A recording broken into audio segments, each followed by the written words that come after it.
Hi guys, welcome back to my channel.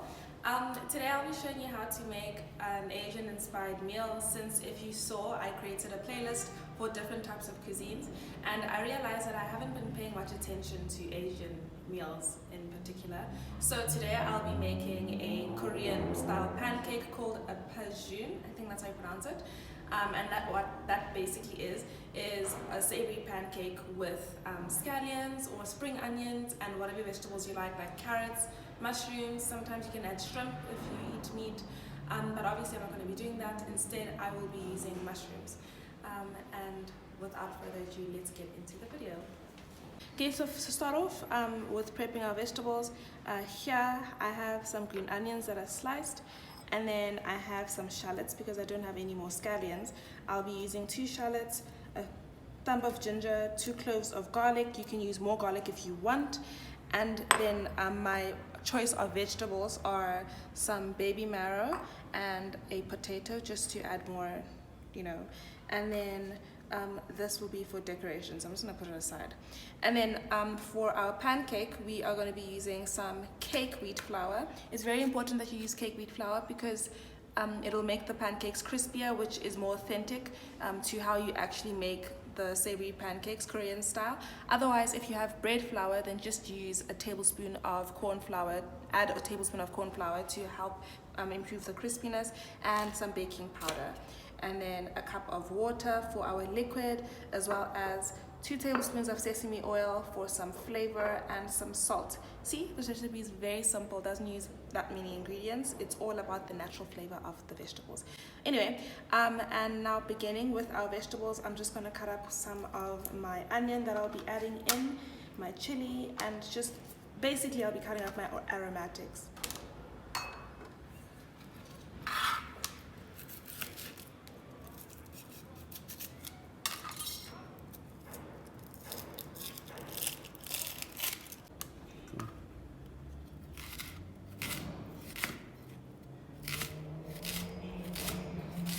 Those things next to the table. Where? And there.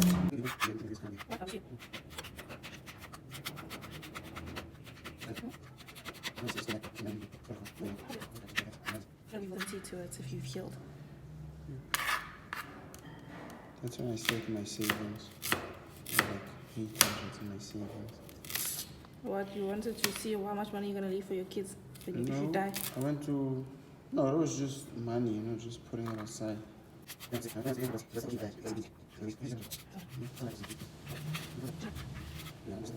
very red. Maybe you should put it in a meal arrangement.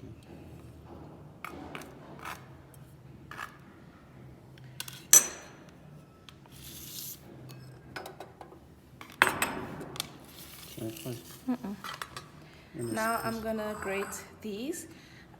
So adding the potato is, like I said, optional. You can add whatever vegetables you like, but I'm adding potato in so that it can bulk up the pancake first of all, and also because I love the taste of potato. The name in. Anyway.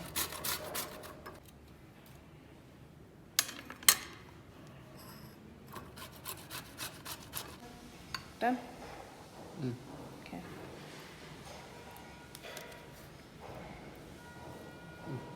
It's the potato and the zucchini.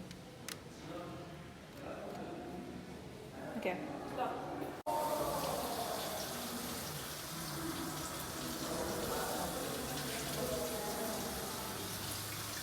To a bowl, you'll add in 2 cups of flour and 1 teaspoon of baking powder, as well as 1 teaspoon of salt.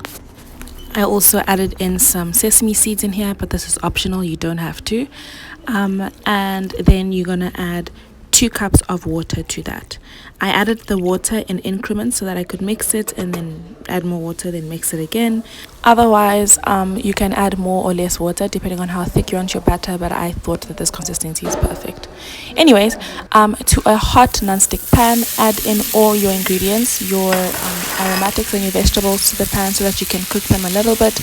I really advise that you do this because it really helps to bring out the flavor of the vegetables, and they taste much better when they're a bit caramelized, like the onions and the chilies and the garlic, and just the aroma in the kitchen is beautiful. After cooking that for about 5 minutes, you're going to set it aside to cool down, and then when it's cool enough and not too hot to cook the flour, you're going to add that into your batter and mix it through. After adding that in, you're also going to be adding in 2 tablespoons of sesame oil. This is necessary because it will add the flavor of the sesame oil, and again, I'm not making this my own recipe. I'm following it directly as it is traditionally made, and they called for sesame oil, so I'm adding sesame oil. And then I added in my vegetables. I added in all of them in here. I left out some leeks that I didn't show you guys because I'll be using that to decorate the top, because you can also opt to put your vegetables on the top of your pancakes instead of inside your batter. After mixing that well, you let that sit for about 3 minutes just so that the ingredients can be nice and merry. Heat your non-stick pan again, and then add in about half a cup to 3/4 cup full of batter and swirl it around until it makes a nice cute little shape. I'm using a cup so that I can try and ensure that my pancakes are plus minus the same size, and that they all have the same consistency and love and care. But otherwise, you could also just use an ice cream scooper or just whatever consistency measure you can use, or just eyeball it and pour it in. At some point I did that as well. And look at your first beautiful savory pancake. Guys, I couldn't even help myself. They smelled so good. I ate half of it, I won't even lie, while I was making the rest, and they didn't take long to make. I was just very hungry, and also they smelled nice, so you can't blame me. And you just cooking them on 4 to 5 minutes on each side on low, and then you flip it on the other side. In the meantime, while we're doing that, we're going to make our sweet and sour brown mushroom sauce, and to make that we are adding 1 teaspoon each of salt and blackstrap molasses, as well as 2 tablespoons of vinegar and 1 tablespoon of black bean paste. If you don't have this, although it would help if you did, you can opt for soy sauce instead.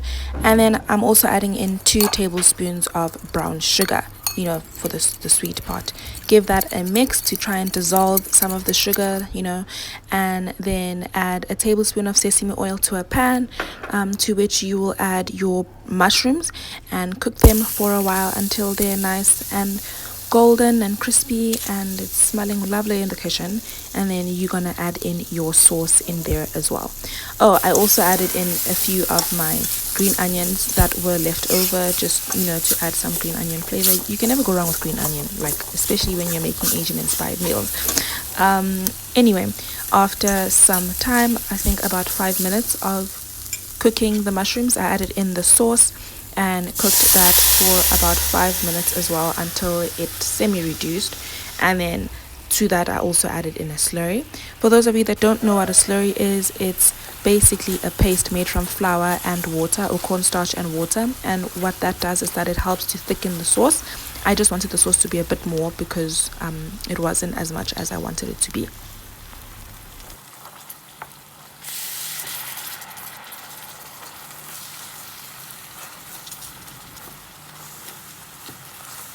After about 5 minutes, I added in 2 tablespoons of water just to loosen the sauce up a bit because it was getting a bit too thick. But then again, this is up to you, however thick you want your sauce to be. And then it was done. I added in some drops of lemon just to add in some freshness and some citrusy notes, and then I put it aside to cool down. In the meantime, we had 1 pancake left. As you can see, this is what I meant when I said you can put some of your vegetables on the top, preferably the onion, because it smells so good when you flip it over. Yeah, and then I flipped it over to cook my last pancake because I was so hungry, and then we were done. Wow, look at that, look how simple it is. And you know what, Tina, I'm using a fork because I couldn't find my spatula. Please don't come at me. Thank you, but I'm being very gentle. And those are our pancakes. They look so beautiful. And the last step is to drizzle your lovely sweet and sour brown mushroom sauce over your pancakes. Another option is to have a small little container where you can dip your pancakes as you're eating them. You can do that if you want to, a dipping sauce, but in fact that's what people usually do. They make a dipping sauce, but I didn't want to do that. I wanted this experience. It's about the experience. Guys, these pancakes were so good. I don't know what I must tell you to convince you. I just topped them with some sesame seeds and some more green onion, you know, just for flavor and because it looks nice. And yeah, this is your meal. This is what I had for breakfast, and I am making these again for sure. This recipe is so easy. It's delicious. You can use whatever vegetables you have in the fridge that need to be used up, but mostly onions and scallions and garlic and ginger. Your aromatics are very important in this. And yeah, I was a happy gal. That's all I'm saying. And if you want to be a happy gal, boy, or whatever you identify as, then I highly suggest that you make these Korean pancakes. Savory Korean pancakes come highly recommended. Enjoy.